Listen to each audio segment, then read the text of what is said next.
Jefferson County Public Health Department called Tuesday's Stop the COVID Chaos rally a blatant violation of health orders on both the state and county level, and that's the reason for filing the second lawsuit against the Speedway. The health department filed the lawsuit on Thursday, 2 days after a large crowd gathered at the Speedway in protest to Governor Jared Polis's health orders issued during the COVID-19 pandemic.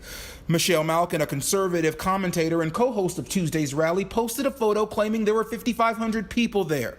Under current health orders, the Speedway is not allowed to host events with more than 175 people.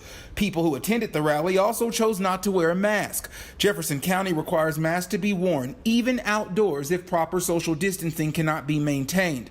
This week, John Bandimere and his attorney announced they're filing a lawsuit against the governor for, quote, repeatedly extending and expanding his authority. House Minority Leader and Republican Patrick Neville, who spoke at the event, also recently filed a lawsuit against the governor, but the state Supreme Court refused to hear it.